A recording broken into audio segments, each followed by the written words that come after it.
This is Autoline Daily reporting on all aspects of the global automotive industry. The UAW strike is in its second day, and the stakes are getting higher. The Detroit Free Press reports that the Teamsters union will not deliver vehicles to GM dealerships. The Teamsters don't supply all of GM's dealers, and most of those dealers already have a lot of inventory on their lots. But this is going to put more pressure on GM and its retailers. We also wonder how the strike will affect the launch of the C8 Corvette. GM started production of the mid-engine sports car just a few weeks ago, but now the assembly lines have ground to a halt. Some customers already got delivery of their cars, but if this strike goes on very much longer, other customers are going to have to cool their heels off until the strike is over. The one good thing for GM is that those buyers are not going to run out and buy a Toyota Supra or a Porsche 911 instead. They'll cross their arms and fume until smoke comes out their ears, but they'll wait. Micromobility, which includes shared bikes and scooters, could greatly reduce traffic congestion in downtown areas. According to the National Association of City Transportation Officials, scooters are used for trips between half a mile and a mile, while bikes are used for trips between 1 and 3 miles. INRIX, a company that provides traffic analytics, looked at 50 million car trips in the top 25 U.S. metro areas and found that nearly half of them are less than 3 miles. And researchers say that even if a fraction of those people use bikes or scooters instead, it would help alleviate traffic congestion and reduce emissions. INRIX says the top 3 cities where micromobility could succeed are Honolulu, New Orleans, and Nashville because they all have warm climates and not a lot of hills.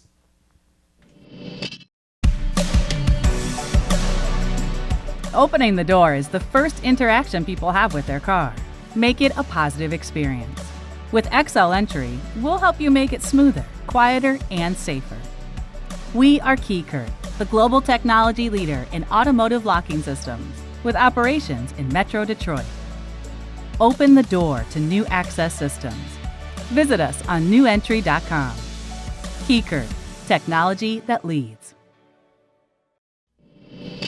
Veoneer, a company that makes night vision systems for automotive applications, has signed a contract to make thermal cameras for a Level 4 autonomous vehicle. It did not say what company it signed a contract with, just that it's a world-leading automaker. But the vehicle will be used in the mobility as a service market, and production is planned to start in 2021. 51 years after the first Subaru 360 microcar went on sale in the U.S., Subaru of America just sold its 10 millionth car.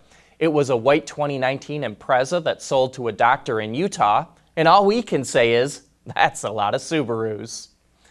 Last week we had a story about how Germany's Volocopter is going to supply flying taxis to China within the next 3 years. And just to show you it's on track to hit its goals, Volocopter performed its first urban flight in Europe at the Mercedes-Benz Museum in Stuttgart.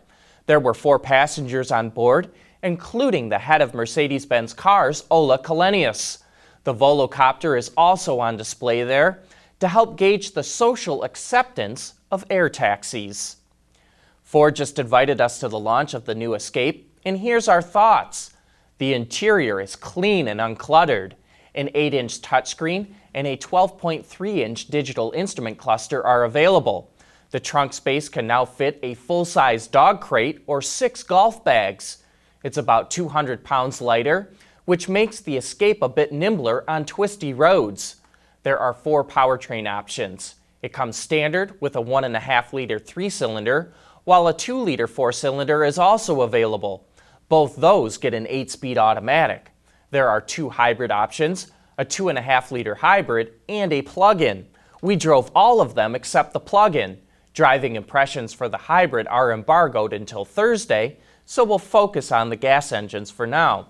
The 2-liter has good power when passing slower vehicles, and we were impressed with how quiet the interior is out on the road. As you would imagine, the 1.5-liter isn't quite as powerful, but has enough boost when needed.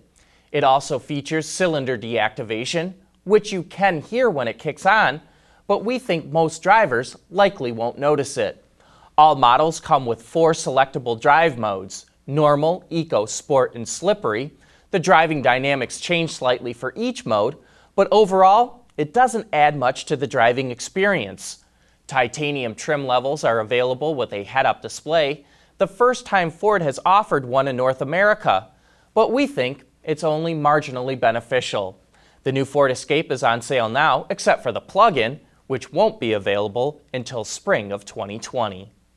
Coming up next, John has some things to say about this UAW strike with General Motors. Autoline Daily is brought to you by Bridgestone Tires, your journey, our passion, and by KeyCurt, technology that leads. The UAW says it's time that General Motors give its workers a lot more pay and benefits because of all the sacrifices they made when the company went through bankruptcy. And it's true, the union did make sacrifices. But union workers came out a lot better than everyone else. GM shareholders lost everything. Their GM stock was wiped out. Bondholders and secured creditors got pennies on the dollar, if they got anything at all. Over 2,000 car dealers essentially had the U.S. government confiscate their businesses and shut them down. Most of those dealerships were family-owned and had been in the family for several generations. Other dealers, who were not shut down, still had franchises taken away with no recourse or compensation, and that included Pontiac, Saturn, Hummer, and Saab. And GM managers all lost their pensions. The UAW was lucky. The Obama administration gave it priority over all those other stakeholders and protected their pensions. I don't mean to belittle the sacrifices those UAW workers made, but they need to remember that a lot more other people made much bigger sacrifices, and most of them never recovered from it. Anyway, that's how I see it, and with that, we wrap up today's report.